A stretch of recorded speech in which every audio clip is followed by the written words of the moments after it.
Super Sentai Brothers. This is episode 7 of Licensed to Carranger, the internet's best and only podcast dedicated to Gekisou Sentai Carranger. Every week we watch an episode of the show and we share our thoughts with you, the listeners. My name is Matt J. With me as always is my co-host and brother Dave. Dave, how you doing today? Doing well, man. Doing well. Just chilling. Had a nice day. Glad to hear it. Having a nice, mid-Saturday evening record. Yeah. I dig it. Yeah, it's very chill. Very cool. Just had a cup of coffee. I feel like I had a cup of coffee at just as the window for having at the a cup absolute of coffee last was... 6 o'clock. That's my cutoff. After some you got to do some experimentation. And 6 o'clock, I have zeroed in. If I can get that last drop down by 5:59, I'm cool. Much after that, I'm feeling it when I try to go to bed. Yes, I usually shoot for 7 is my close off time, but I stay up a little later than you. And also, you sure do. I was starting to watch this episode and starting to fall asleep. So it's I definitely need to have a cup of coffee. Because if I'm barely going to stay awake through this episode and then go and podcast for an hour, coffee is going to be necessary. I remember there was a movie, it's called Parker. It's a very bad movie based on the very good Parker books. Oh, yeah, starring Jason Statham. What's his name? Jason Statham. Yeah, it's not a terrible movie, but it's not. It's an okay Jason Statham movie. It's an okay movie, but it's not Parker. Right. That's the problem. Yeah, it kind of is, but it basically isn't. It's an okay Jason Statham movie, but it's a bad Parker movie. Yes, that's a very good way to say that. But at some point... someone asks him, how do you sleep at night? And he says, I never have coffee after 7. And I thought that was a great line in an otherwise unremarkable movie. Well, the problem is that Jason Statham is not like a Parker. He doesn't look like Parker, right? Well, he looks... No, I mean... He looks like Jason Statham is the problem. And he's English, and that doesn't help. Right, yeah. Parker's a very specific look. Man, if you guys have never read the Parker books, I'm sure we've talked about them before. The Parker books are great. The Darwin Cook holy cow! I was just about to say, are really good. I've actually never read the novels. I've only read the Darwin Cook graphic adaptations, and they are phenomenal. Oh, dude, I have the first 5 of those books. You should borrow them. Yeah, sometime. I know. I bought a bunch of them for you for Christmas one year. Oh, yeah, that's why you have them. That's right. Yeah. There's also a bunch of them available as digital ebooks and audiobooks from your local public library. Nice. Come highly recommended. But Dave, that's not what we're here to talk about. We're here to talk about something else that comes very highly recommended. Gekisou Sentai Carranger. Nailed it. Nailed it, Matt. Thank you. We are watching episode 7 today. It is called Blue Has No Entry. It was written by Yoshio Urasawa, the same as all the other episodes as of so far. Its original air date was April 12th, 1996. Of course, if you want to watch it along with us, you can do that on the DVDs, or it is all streaming on shoutfactory.tv. Man, can I tell you, we have not talked about it in a while, how nice it is to just have all of this stuff readily available, streaming for free, legally on the internet. It is pretty fantastic. Our first episodes, we just had to watch the show. Just had to sort of find them wherever you could. Yeah. Well, okay. I feel like it's been a few years since we've talked about this. When we started, I watched all of Ranger on YouTube because it was a couple of years before any of the Sentai stuff was being legally, produced and... not produced, but on DVD. Yeah, in the it's States. available in the States. So since it wasn't available anywhere legally, there was no particular crackdown on where it was online. But sort of as we started the show and more stuff became available legally, there was this weird limbo period where now that the series had some things that were available legally, all the illegal stuff was getting pulled down. But the stuff that we needed to watch was not yet legally available. So there was a scramble of a year somewhere in there. So now it is a pure delight to just hop on the internet and watch these shows. Yeah, and listen, they're bringing more and more series over to the States. Matt, can we take a little credit for popularizing these Oh, I think so. I mean, I think so. Listen, I'm going to. I don't know. At least a little. I don't bit. know how There's much a percentage. we can take credit, but yeah, there is a percentage, Matt. Yeah, a small percentage, but a non-zero amount. A non-zero amount, and I stand by that. Listen, I will not say that we have anything to do with, popularizing Carranger in America, but they did circle back around and release Jetman.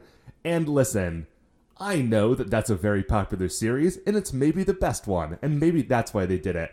But I would like to believe that there's at least a few people who bought that DVD set who would not have otherwise done so because of our show. That's true. Also, if somehow Shout Factory, if you're listening, we are just desperate to sell out. Oh you can't believe gosh, that's all we would I in want. a heartbeat. In a heartbeat, we would sell out. Please, for a nickel, just let us do it. Anyway, Dave, before we get into talking about this episode, of course, as always, shining in the heavens, there are 5 stars. What is our first star of the week? So, Matt, our first star of the week is the best part of teaching is like molding young minds, right? Sure. And they're like, every once in a while, a kid writes you a letter, and they're just like, your class, like, changed my life, and, like, it meant the world to me, and all of these things. And that's the best part of teaching. The second best part of teaching is snow days. And I had a snow... Oh, I did. I had a snow day this week. And, Matt, I think we've talked about this on the show before. I'm sure They're we so have. great. I'm sure we have. But here, okay... Think back about, like, what a snow... Like, your memory of a snow day, right? And you know how there's things, like... You had something in your youth, and you have, like, a memory of it, and then you go back, and you experience it again, right? You go back to Disney World, or you eat a Twinkie, or, like, whatever it is, and you say to yourself, like, oh... I actually kind of wish I hadn't done that, because the memory of the thing that I experienced... is actually better than the thing itself. Sure. Right? That's not true for snow days. Now, every bit as good as you remember. They're actually, as a teacher, they're even better. Now, Dave. Because you know what's even cooler than having a snow day, Matt? What? Having a snow day and getting paid for it. Now, Dave, here's a question that I have for you. Yeah, please. As I am sort of casting my mind back into the past for things that I've experienced and enjoyed before... Yeah. Was it better or worse this time or the last time that you described snow days using, I think, the exact same words in the exact same order than, like, the last time that snow days were a star on the show? It's you know what, Matt? Much like the snow day, it's just as good this time around. It's like a fine wine. Yeah, no, I could feel myself repeating when I was halfway through. I was like, that sounds very familiar, but that's the best way to describe it. And hot diggity dang, is a snow day very nice. And actually, we're expected, it's supposed to, like, the high on Wednesday is 0 in beautiful Cleveland. So I may have another one this week. Very much looking forward. You can't think about it, though, right? Oh, sure. Yeah, you can't think that you're going to have one. You just have to... It lives in hope in, like, the back of your mind. Yeah. But so, the trick for me, of course, is that I am not a teacher, so I don't get as much snow as you do because I live on the west side of town, which gets less snow than you do. But I do still get the snow. I just don't get the day. So, like... Right, yeah. But you have, like, work from home days, right? It's not exactly the same thing. I do. Actually, I was going sort of insane because the snow that hit Cleveland, which was not actually, like... It wasn't that bad. Like, people were talking about it fine. being, like, apocalyptic. Like, it was a snowy day, stay off the roads unless you have to sort of thing. But it was fine. But my car, like, I had a really good parking spot, and then my car got covered in snow, and then I didn't have anywhere to be all weekend. And then Monday was Martin Luther King Day, and then Tuesday, I worked from home. So by the end of Tuesday... I had not moved my car since I had gotten home Friday night. Ooh, yeah, that's a danger. Right. You think, like, oh man, I'm just gonna chill at home. And if you just chill at home for like 2 days, that's cool. Oh, it's so good. A third day can be okay. A fourth day where you literally just chill at home. Right, especially if you live at home by yourself. And like, yeah, that's also right. I'm making some good progress on that Breath of the Wild master mode, but it was kind of maddening. I was weirdly glad to get back to the office on Wednesday. Anyway, Dave, what is our second star of the week? So our second star of the week, Matt, is that I recently, I was playing no video games at all, and then I started to dip a toe a little bit back in, and then I'm still keeping it under control. You may hear me talking about this as though like I'm an alcoholic, and there's a non-zero amount of truth to that, and like my interaction with video games. But I had inadvertently, not inadvertently, like I had let some games like slip back on my phone, right? Like a little tower defense here and there. I know you love a tower defense. Like tower defense, I do. But the thing is like they're kind of dumb games, right? Like once you sort of like figure out the rhythm of it, it's not actually. So I got rid of all those. I was also like, wait a minute, I stopped this. So I took them all off my phone, and I left on like some puzzle games, like some like logic puzzle games. I'm like, that's okay, sure. And but I was like, well, okay, well, what should I be doing instead of this? And I hopped back on the Duolingo. Oh, I'm back doing this again.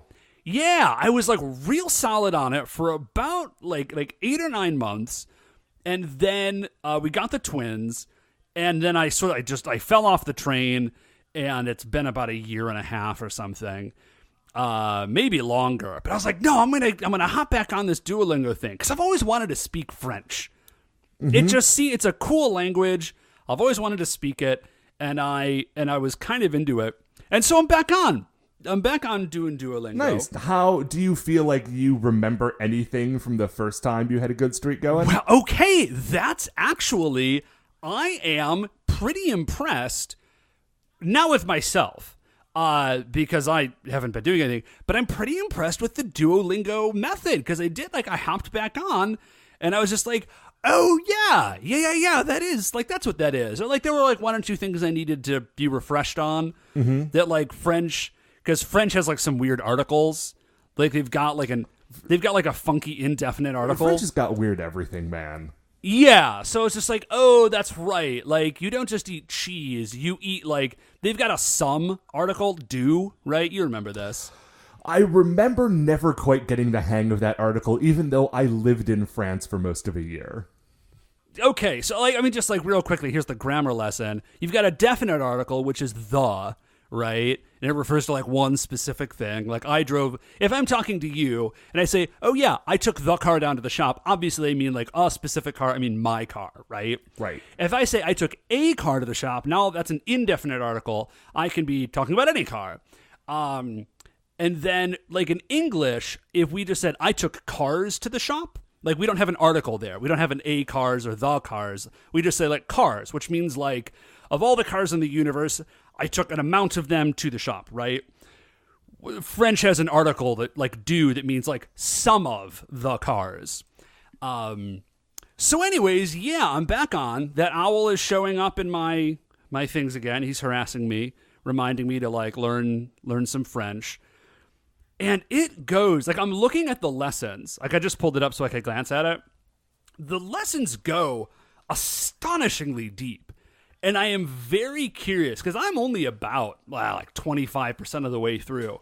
Like I was 25%, maybe 30. And that was after like 9-10 months of daily doing this, like pretty intently, because this was before I had the twins. And again, I'm only like a third of the way through. So I'm very curious, like if I can get through the whole thing, like how fluent, like basically my question is like, how fluent can Duolingo get you? I don't know. You know I guess we'll find out in this podcast. I guess we'll find brought out. To you by the good folks at Duolingo. At Duolingo. Duolingo. Go the better way to become fluent, potentially. Anyway, Dave, what is our third star of the week? So, Matt, our third star of the week is that the millionaires that we pay 6 figures to like handle the governance of our 320 million citizens have finally done the absolute bare minimum of their job, and and started the government running again. Because for the last 35 days, they just haven't. Yeah. Just no government. I guess running. I mean, I guess this is a political podcast now. This is 2019. This is week 2, 2019. Get it in gear. Talking about politics.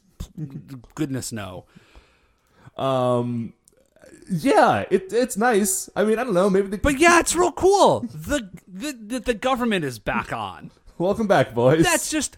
I mean, welcome back. The good thing is the government's back. The bad thing is that it's our government that's back, so it's only half good. But at least they can pay people and keep things running. Right. So Dad, sorry, you gotta. I mean, I guess not sorry. Dad likes his job, but Dad, you gotta go back to work. Oh, jeez. How is this? Okay, I gotta move on, Matt. I gotta move on because this is gonna move on from funny jokes territory real quickly. Matt, what is our 4th star of the week? I feel like that's one of those stars that got thrown into the mix because we're well, this is the big thing that happened this week. And then we started talking about it and we're oh, this is why we do not talk about this stuff on this show. This is why we don't talk about politics. It's just I can't, yeah. Anyway. Great job. Let's get back into something that's a little more our wheelhouse. Dave, the 4th star of the week this week is that I just made some scones.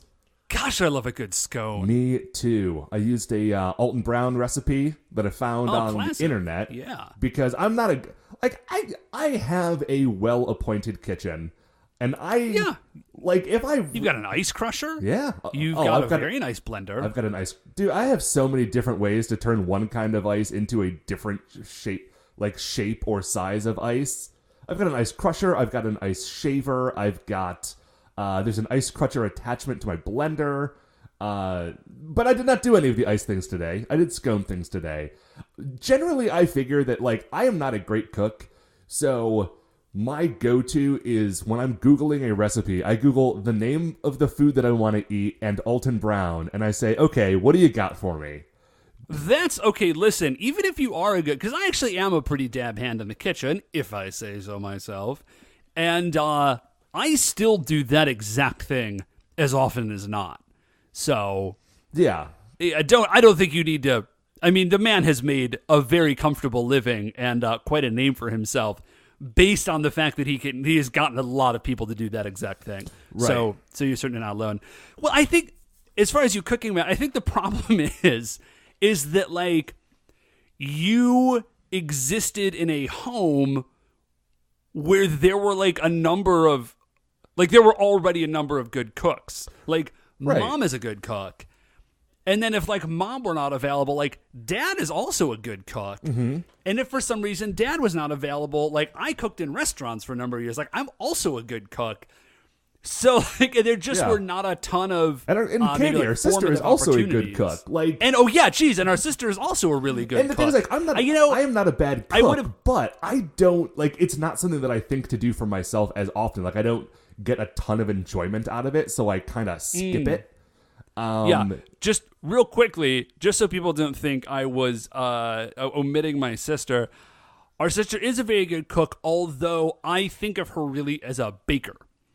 She's a good cook. She's an excellent baker, and that's really, I think, what she digs more. Mm-hmm. And so when I think of Katie in the kitchen, I think of her baking. So that's why. All right. I feel like you have explained yourself pretty well, Katie. If you're listening, I hope you're satisfied. I hope you are satisfied with his response. There are not a lot of jokes about this. I made some scones. I managed to dirty pretty much. I mean, what kind of scone is this? A basic scone? Or is this a blueberry scone? A craisin? You get some craisins in there? It is a basic scone because I walked to the store and I bought a bunch of stuff. And then on my way home walking from the store, I realized that what I was going to do was put some dried cherries in them. But that sounds very good. Yeah, and I do actually have some nice dried cherries, but they are in my snack drawer at the office and not in my snack stash at home, and I had just completely forgotten. So they are a regular scone, but they're good. That's all. That's great. That's the show, everyone. You get to hear that I made some scones. Dave, what's your star of the week? Listen, let us share our delightful lives with you. My brother made some scones. Yeah. Very, very good. Dave, fifth star of the week. What do we got? So fifth star of the week, actually a fairly short one, Matt. Like I mentioned last week, Buddy Bear chomped my Fallout 76. And in 3, 2, 1, sing. So, as I mentioned last week, Buddy Bear chomped my Fallout 76 disc real bad, and I could not play it. And so we ordered another one, but we ordered it. We thought we would save a few dollars off of Amazon because there were cheap copies on eBay. So I ordered a copy on eBay, which is fine because it was like $15 cheaper. Great. Nice. The only downside of this is that I was not considering the impact of dealing with like a human. Mm-hmm. As opposed to like a hyper-efficient megacorp. Oh, sure. Right? So I ordered it, and the dude from whom I bought it did not ship it out for like 2 days. Because, like, presumably he's a person. Right, he's got a job and he had to drive to the post office. Yeah, which is like a very reasonable thing, and he just like shipped it, you know, like United States Postal Service. And so it did not arrive. It didn't arrive for like 9 days. And I was like, it made my skull itch. I was like, I ordered this 2 days ago. It's 3 days ago. 3 whole days. I waited for this thing. And it's not here yet. Where is it? Where is my completely inconsequential thing that I desired? Yeah. And it's not here. How dare you?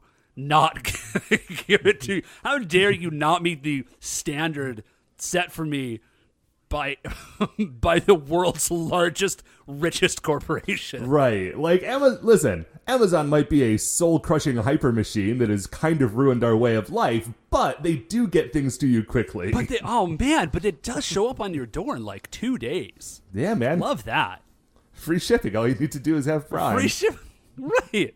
Anyway, so I just had that reminder. Oh, Amazon. What are we going to do with you? I don't know. I think the better question is, what are they going to do with us? I shudder to think think, the answer Dave. is like, render us down think. into Soylent, I think is the answer. But in the meantime, Dave, before Amazon has boiled our bones, we are going to talk about episode 7 of Gekisou Sentai Carranger. It's called Blue Has No Entry, and we're going to talk about it right after this.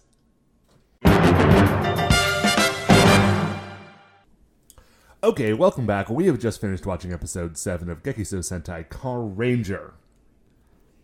Blue Has No Entry. Weird name for this show. It's kind of related to what happens. I don't know. Entry feels like it must be like some sort of like weird little glitch of translation.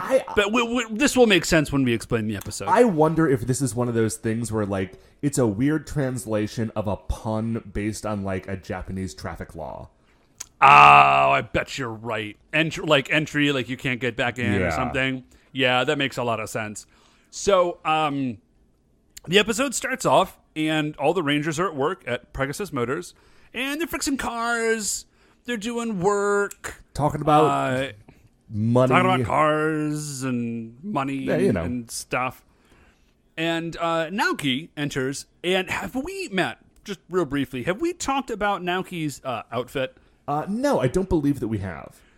Here is Naoki's outfit. Now listen, before I get started, don't get too excited. It does not approach the grandeur of Sasuke. Is the Red Ranger from Carranger, right? Yes. Yeah. Nice. I'm actually really impressed with myself that I remembered that. Anyways, it does not approach the glory that is Sasuke's civvies, but he does wear, it's like black pleather pants, and then a sort of zip, like a zip up that has like black sleeves and just like a gold lame front. Yeah, which is frustrating because and then he's got kind of like a longish bowl cut. He's the Blue Ranger, and there's no blue in his outfit. I have kind of given up hoping for like any real color coding out of this season. I mean, out of this season, sure. But the thing out of this season, yeah. The thing is that like we can't give up on it entirely because I feel like by the time we give up, we're gonna hit a season where everyone is actually wearing their proper colors. Like their hair is gonna be dyed, they're gonna have contacts and so anyway, so they're all doing work. Naoki enters the scene, and he's a little like he's acting kind of weird. He's like, I've got to go to a thing. I'm not going to say what. I just don't even worry. I'm just going to go. And everyone's like, okay, fine. Yeah, sure. All right, bye. So he like leaves, and then he like comes back in and is like, I forgot to like formally say goodbye. And he like bows, and everyone like kind of bows back. They're like, but like they bow, but they're also giving him a look like, Naoki, I don't just. Right, like who cares? Get out of here. You can just go, dude. It's fine. So we follow him, and he is in a restaurant. And he is sitting across the table from a guy who, by his enthusiasm and energy, I genuinely assumed was going to end up being a bozoke. I don't think, having said that, though, it does not seem this season as though the monsters have like a human form. I don't think that's a thing that they're going to do this season. We have not seen it this season unless Zanet is the human form of something that is going to be more monstrous later, but we've got that is very possible. We've got no indication of that. But yeah, this is just an excitable dude. And we realize that the reason that Naoki, please, someone tweet at me and tell me how to actually pronounce that. The reason he is so nervous when he was leaving work is because the guy he's meeting with is a representative from a different like car company who is interested in Naoki's work. Because Naoki is the designer, right? Like he's the guy who actually drafts what the cars are going to look like. So he pulls out a magazine and he's like pointing to instances of Naoki's work. He's like, "This is all incredible. I love it. And I want you to come work at my company, and I am willing to offer you 3 times your salary. Like I will triple your salary to come work for me." And at first Naoki sort of was like, he hems and haws a little bit, and then he's like, he has like a flashback to working with the other Rangers, and he's like, "No, I work for Pegasus Motors and I can't betray my friends." Which I think, like, the whole rest of this episode is about like Naoki and his like understanding of his place in the team and like the question of like his level of commitment to the Rangers. Frankly, if that's what they were trying to talk about, they could have stopped this episode right now. Like all they needed to say was some dude's like, "I'll give you 3 times your salary," and Naoki says, "No, thank you, I'll stay where I am," and then they could have stopped the episode. Right. Like he could have said, "I will give you a 20% raise," and if he turned that down, it still would have been enough. It still would have worked. Yeah. Okay, I have been at my current job for 7 years. Mm-hmm. I was hired to create a program. I'm the only person who does that. I'm the only person who teaches theater. And like it's my baby. I've put a ton of like time and effort and energy into it. And if somebody walked up and was just like, "I will give you 3 times your salary to like come teach at this school," I'd be like, later, middle of the school year, I'm out. Bye. Right. You would not finish the class period. Right. Like, see, I mean, I would because I'm like contractually obligated to, and they could sue me. Okay, but like sure. The point is, like Naoki, like we now understand as adults. Like maybe they have the rest of the episode for children. If you're an adult, you can stop watching. We now understand Naoki is deeply committed to Pegasus Motors. Okay, now part of it, sure, is that he is deeply committed to Pegasus Motors. The other part is imagine what would happen if one of these 5 people got a job at a different car place. Like, if that had happened 8 weeks ago, sure, maybe it would be sad to leave working with your friends.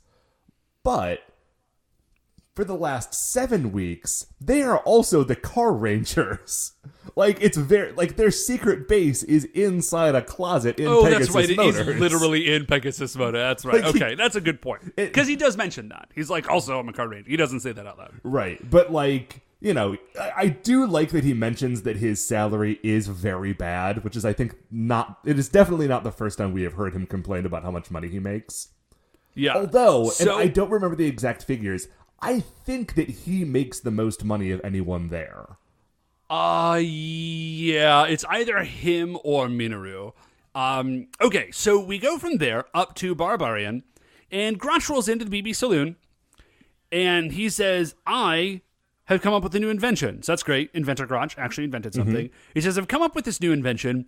It is a zero, I don't understand what this is supposed to be. He says it's a 0-calorie spray, and you spray it on yourself, I guess, and it makes you thinner, is the idea. Yes. And Zanet hops up and she's like, oh, I really wanted to try that. I'm a little bit concerned. This is not necessary at all. Zanet looks fine. Yes. But like, I guess narratively it makes more sense for her than like President Dynamo to be like, oh yeah, I've been a little bit worried. Right. So Zanet hops up and they're like, well, wait. Before we spray this on you, let's test it on somebody else just to make sure that it works. Yeah. And I love this. This is a great moment. The space cockroach from 2 episodes ago? Yeah, well, you've got a giant space cockroach costume rolling around. It seems a shame not to use it. Right, if you will recall... that's not true. It's not a shame. You should burn it, because it's horrifying. So if you recall, a few episodes ago, when they were first trying to figure out, how to make themselves grow giant, the thing that they tested it on was just a cockroach that grew to the size of one of these humanoid monsters. So now they're like, well, we've got to test this slimming thing out. And the cockroach walks into the saloon. He's not, at this point, he has stopped moving around like a cockroach. He's not skittering on the walls. Strolls in. Yeah, he has acclimated to being human size and just walks into the bar. And they're like, okay, well, we're definitely doing it to him. So Zanet rolls over and she sprays this on his face. And what actually happens is he does not get thin. He immediately gets very fat. Mm-hmm. And then he explodes. Yeah. But not just to be clear, not like a John Carpenter's It style, fleshy explosion where oh, your body swelled and this isn't like Scanners. His face gets very fat, and then they're pyrotechnics. Yeah. But his head definitely explodes. So they realize that this is not a good diet plan. But Dynamo says, okay, well, we've got this stuff now. Grotch, we should use this to make the Earth fat and blow it up. And we see, kind of a dream sequence of this with, a giant spray can in space spraying this stuff on the Earth. And, the globe gets very big and then explodes. Yeah. So they say, that's a great plan. So instead of... Okay, obviously, the show wouldn't work if they just got a giant spray can. But their plan is, all right, here's what we'll do. We'll just send, a single dude down with, one can of this, and he's just going to get nutty. He's just going to get rowdy with it. Well, what they're going to do and then, is they're going to send him down, and then they're going to get him giant... So he can have sort of a major effect with this stuff, right?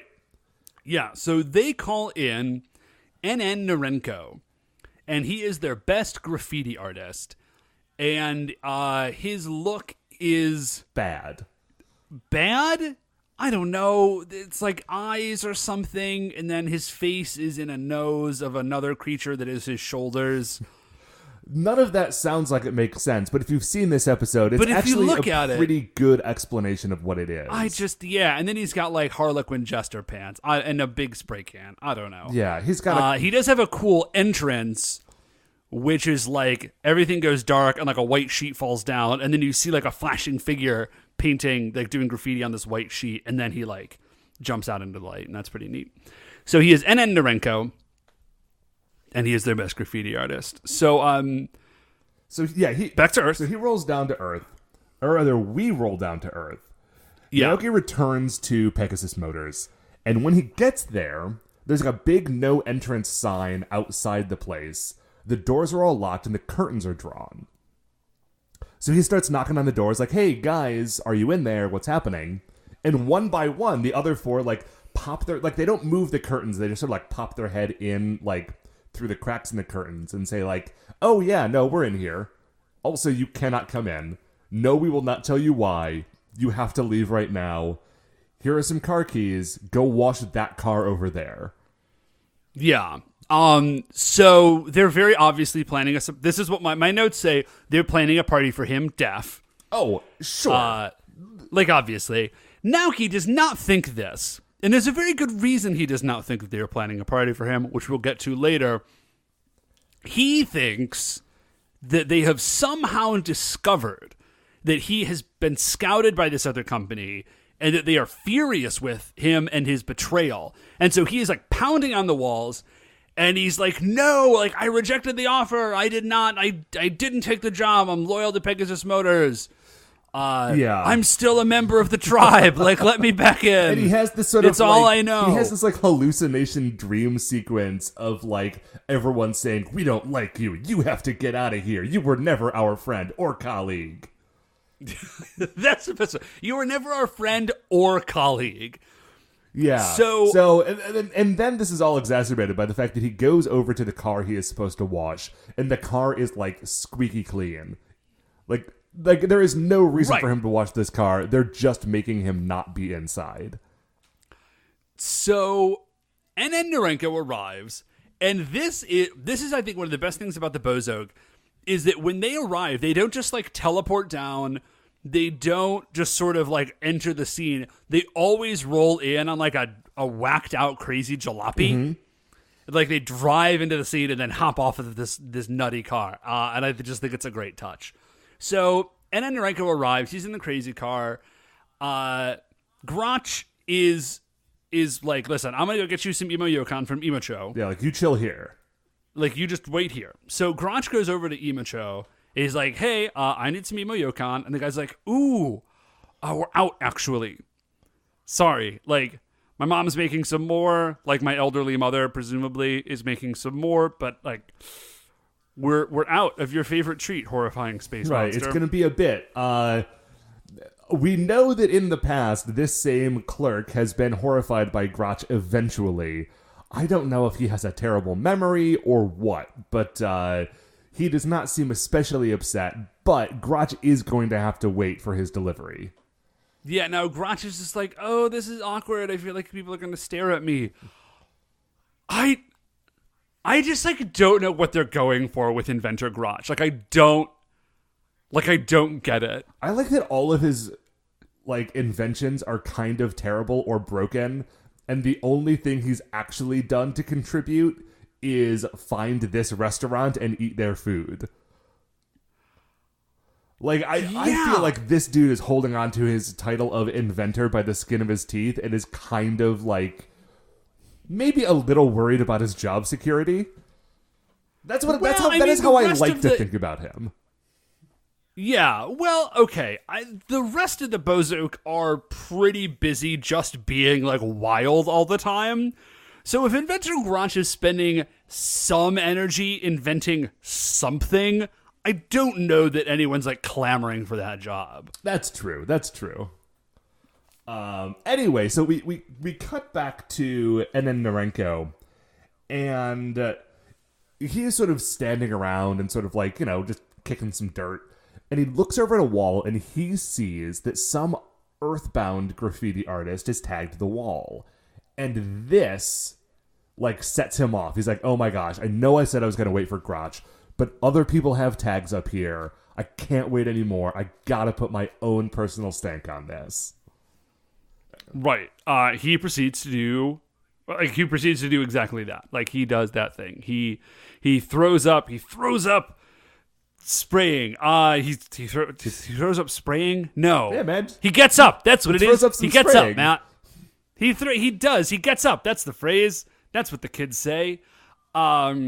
So then the prop department had a lot of fun because they just made very cute fat versions of things. Right, like imagine if a mailbox ate too many donuts in a cartoon. That's what this looks like. It's very good. Yeah, it's real adorable until they explode, which they all definitely And what's fun is that the people who walk past are like, man, take a look at that mailbox. It's adorable. Oh, yeah. Then it explodes, and then they're all terrified. So we see then Naoki. He's at the car wash. Mm-hmm. And he is crying. He's sitting in a car wash by himself, crying while a sad piano version of the Carranger theme song plays. it tugs at the old heartstrings. They do a pretty good job. And he gets the call. The other Rangers have heard about the Bozoke, and they're like, everybody, Bozoke. And Naoki's like, oh, they don't need me. I'm not really part of the team. I'm just going to stay here. Mm-hmm. Just stay here in this car wash. But then he sort of shakes himself. He's like, wait, no, even if we're not friends anymore, like, I have to do my duty as a car ranger for the sake of Earth. So he like... Right, even if they don't want me as a friend or a colleague, like, I'm still part of this team. I'm still the blue racer of the car ranger. So, like, he jumps out, like, where the car is done in the wash now, and he jumps out, and he henshins, and he gets going. The car's mostly done. It has not stopped rolling forward when he hops out and runs away. Yeah, and then he does just run. It's like, dude, you were A, in a car, and B, you have a very cool car. You have your racer machine. Mm-hmm. So, like, more than any other you have just zero excuse to be doing any of this. But it does run very fast.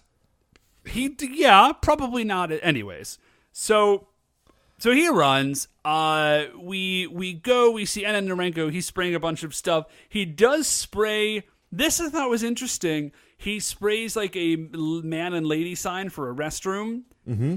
And the illustration, like, the wall is fine. The illustration gets fat, which I thought was an interesting directorial choice. The four non-Naoki Car Rangers show up, and they start fighting him. He summons some Wumpers. There is a moment where one of the Wumpers accidentally gets hit by the spray, and he balloons up and explodes. So now the Car Rangers know, like, okay, this is bad news. If we get zapped, we are going to explode. Yeah, and then he also does, like, I think he then, like, when he because he explodes, and then I think Anna Narenko sprays a few more, like he turns them into, like, suicide bomber Wumpers.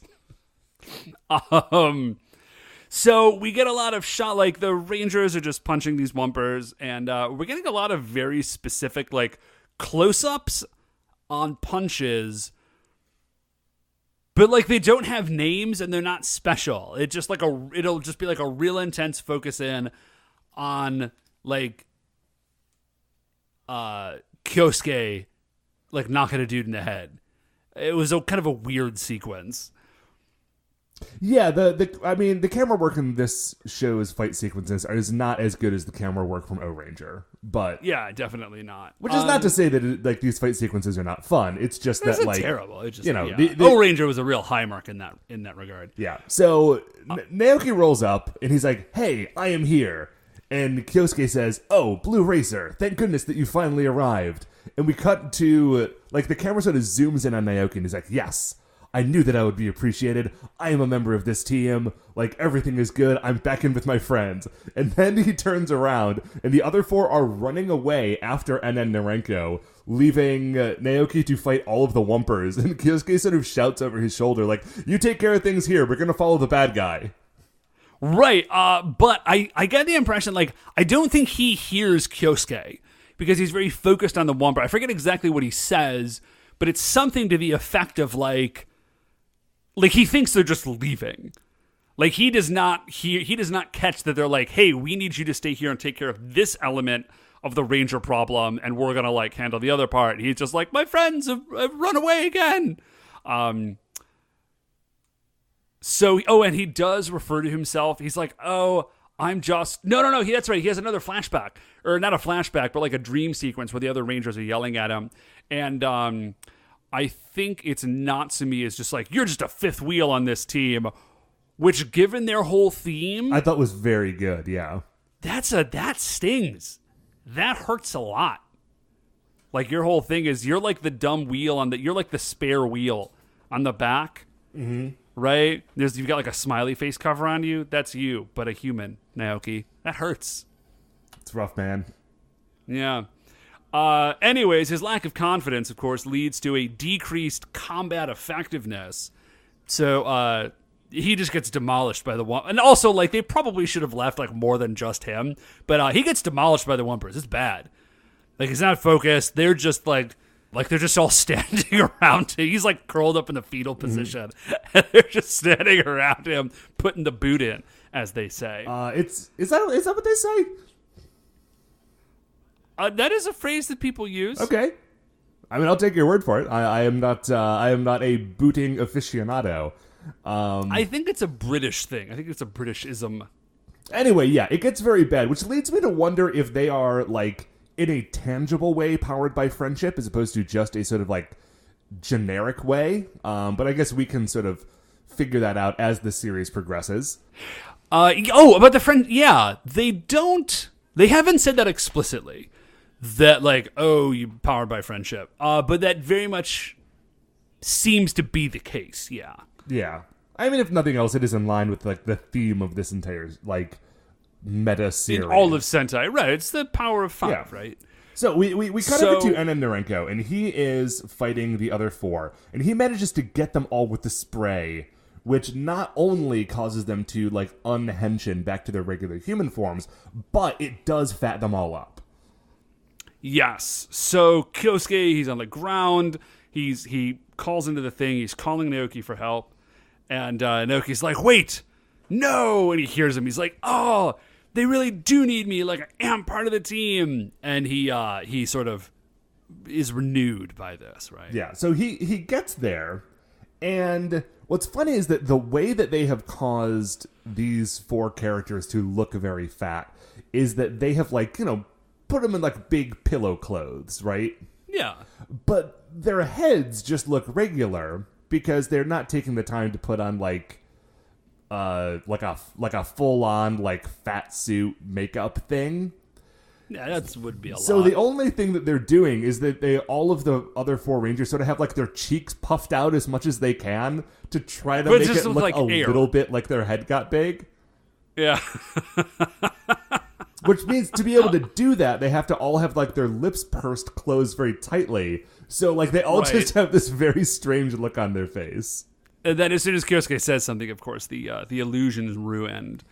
So, Enen Narenko, like, he sees Naoki. Naoki arrives. Enen Narenko sees him. He tries to blast him. He misses. But what he does blast is he blasts some fire hydrant. Mm-hmm. And then he also blasts, like, a tree. Yeah, like some branches get knocked off. It's like a pine tree. Right. Oh, but not with... Sorry, he has, like, a face beam that he does, and then Narenko does. So he does not get with the fattening spray. It's just like an energy blast. Yeah. So the fire hydrant is spraying water everywhere. There's some pine branches on the ground. Naoki sees the other Rangers, realizes what has happened, thinks back to the power of the car wash. Says, I have a plan. Reaches down, puts the pine branches behind his back, taunts Enen Narenko. And then Narenko, of course, responds with the spray. Naoki shifts himself around so that the spray does not hit him, but it does hit the branches. So now he has these 2 enlarged pine branches that, with the needles, kind of looks like the big whirling brushes inside of a automated car wash. And with all of the water that's streaming out of the fire hydrant, Naoki just, like, starts spinning around like a top and then starts, like, going round and around and around through the other 4 Rangers, acting like a human car wash, getting all of the spray off of them. Yeah, so that works. Cool. Okay. So tornado spins. How much of this works because he is actually brushing away at people and using water? And how much of it is that he is tapping into car magic and using, like, a car wash technique? Like, have they started to unlock sort of, like, a more sort of metaphysical idea as to how to access car magic? Well, I think that their use of, like, car-oriented special moves would indicate that possibly yes. Yeah, so, like, if they just want to punch somebody, sure, they can punch somebody and that's fine. But if they figure out some way to relate that punch to some car-related activity, they can channel more car magic into that punch. Yeah, I dig It's like that, a sympathetic and that does make a magic lot sort of more thing. sense. I was gonna say we're getting into like some weird like headcanon-y made stuff here, but I like where you're going with it. So they do a little fight, and then Narenko has very, very bad aim. They summon Giga. Like, this is all fairly straightforward. Like, they summon Giga Formula, they do Formula Nova, and then Narenko goes down. But then Grotch finally arrives with the Emo Yokon. And he's like, dude, I told you to sit tight. Like, right, he's like, could you please have just waited? But he's like, here, have this Emo Yokon. So he does. And then we get a giant Narenko. Yeah. Great. It does not last for very long. It does not. They summon their RV. RV, I didn't catch this. Maybe they said this before, that RV does not stand for recreational vehicle. It stands for ranger vehicle. So they summon RV Robo. They do a Plugnado Spark. That's a new attack. Yeah. And it's just like a big chest blast. Yeah, I think the idea is that the spark plugs are doing some sort of like lightning attack. I don't know why NATO is in there, but no, I dig that because it's rad. Mm-hmm. I don't know what more you need. Then Narenko does manage to weather that blast, but he's not down yet. They drop the RV sword, and then that's good game. And then Narenko. Yes. So we cut then to after the fight. The 5 Carrangers are all sort of down by the river. They're hanging out, and Kyosuke says, hey, you really came through for us. Thank you for saving us all. Like, crushed it. Great Right. job, Naoki. Naoki, like, the camera zooms in on Naoki as he sort of turns away and leans on a tree. And he's like, yeah, for a while, at some point today, I really felt like I wasn't appreciated and I wasn't part of the team. But at the end of everything, and then he turns around and everyone is just gone again. And he's like, oh, come on. Right. So he goes from there. He heads back to work. I don't know why that's where he goes, but he does. So he heads back to work, and he walks in, and in case he can get in now, it's not locked.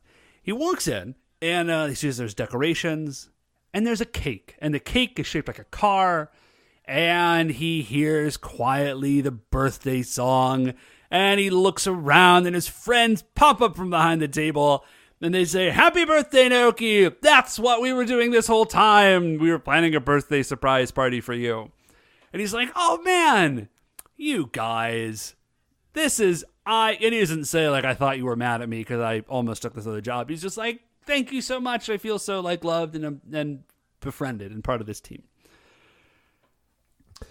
Also, he says, and he says this quietly to himself, he's like, I did not expect a birthday surprise because my birthday is next month. But, whatever. I'm just glad that I'm back with the team. Whatever. I'm just going to ride it.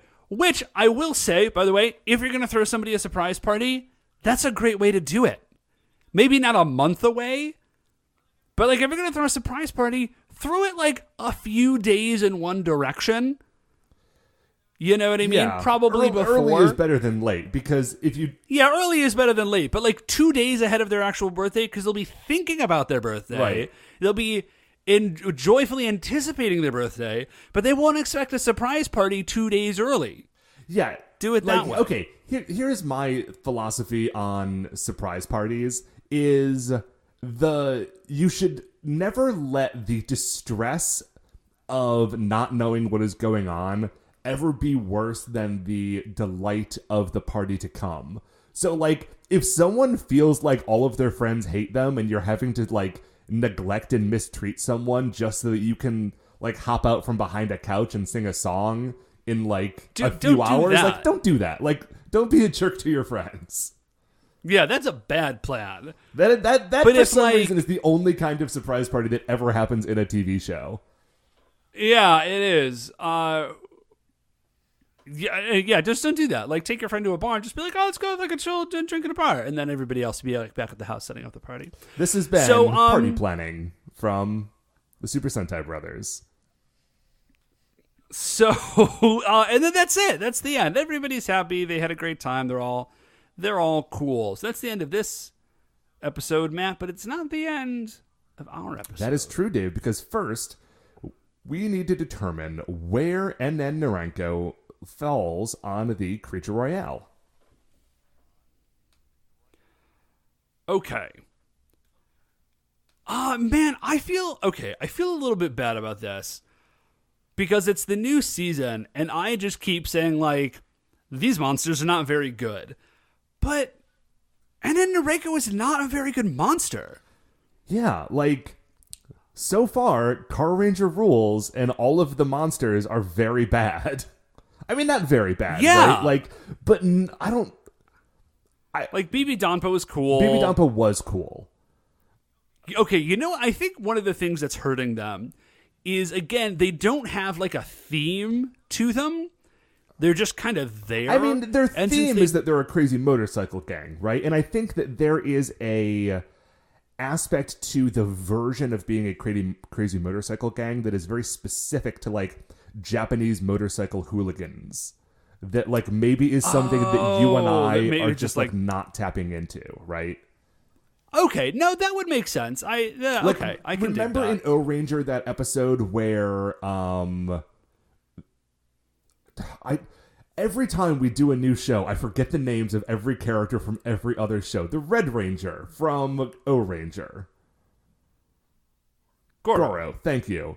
You remember when Goro dressed up as a motorcycle dude in that one episode? And then remember when Shoji was dressed up as like a weirdly costumed motorcycle dude in Farewell to Three Stooges? I feel like that version of motorcycle culture is what we are getting with the Bozoke. But, like, that's just not something with which you and I are particularly familiar, so it's not resonating the same way that, like, a Cowboy Minotaur would. Yeah, no, I dig that. I dig that. So, last week's monster was QQ Qton, the super fast pharaoh jeweler. Mm-hmm. And he seems like a good enough spot to start. I can't think of anybody. Well, okay, hold up. Let's take a look at Mugen, the manga artist. He's our only, other that I can think of, our only, like, art/painting themed monster that we've seen before. Yeah. And he came in at spot number 102. Now, Mugen, the manga artist, had the ability to trap people in an alternate dimension that he drew. Yeah. And then he was also like a master of disguise because he was drawing himself as like various different types of people. Yes. That is like anybody who can send you to a different dimension. I love a dimension, Dave. I think Mugen, the manga artist, is significantly better than like Nareko. Dramatically cooler. I mean, like, I'm rolling down this list, man. And now, if this dude's name was NN Steranko and he was doing like crazy Jim Steranko stuff, he would be going a lot higher. Yeah, like way, way higher. But yeah, I'm looking around, man, and like, as I'm even going down onto this list, he's pretty low on this list, and I feel a little bit bad, but like, okay, I'll say this. I like him better than MM Mogu. I was going to say, he's not the worst of the Bozoke that we've gotten. Yeah, I like him better than MM Mogu. I like him better than... I like him better than Jet Fighter Dimension. Yeah, Jet Fighter Dimension's just a jet. Right. And then Nareko at least has like a jam. Yeah, and then Nareko has a thing that he does. He's not just like, Saucer or Barra Saucer or something like that, He is a dude with a motivation and a point of view, and he looks very bad, but he does have like motivations and right. I'll say, Matt, I think he looks better than Vending Machine Dimension. Vending Machine Dimension was a weird goblin with bottle cap opener knees. I am a lot more fond of Vending Machine Dimension than you were, but I think that's a reasonable spot. Okay, I tell you what. Under Vending Machine Dimension is Barra Goblin. Okay, I'll definitely give him the beat on Barra Goblin. I think he's better than Barra Goblin. Okay, so do you want to put him at the new number 133 between Vending Machine Dimension and Barra Goblin? I sure do, Matt. Right on. And that is it for us. Yes, that is going to do it for another episode of License to Carranger. Before we finish up here, I'd like to remind you all that you can email the show at supersentaibrothers@gmail.com. If you want to get any updates on future episodes or check out the things that we're talking about on Twitter, we are at Super Sentai Bros. If you like the show, please remember that shining in the iTunes review section, there are 5 stars. Rate, review, subscribe on Apple Podcasts or wherever it is that you find the show. that would be very greatly appreciated. The Super Sentai Brothers are a production of Retrograde Orbit Radio. If you would like to check out any of the other great Retrograde Orbit Radio shows, you can do that all at retrogradeorbitradio.com. There's going to be a new episode of Spectre coming up soon up there, so keep your eyes out. Once again, we are the Super Sentai Brothers. I'm Matt. I'm Dave. And we'll see you next week for the greatest show on Earth.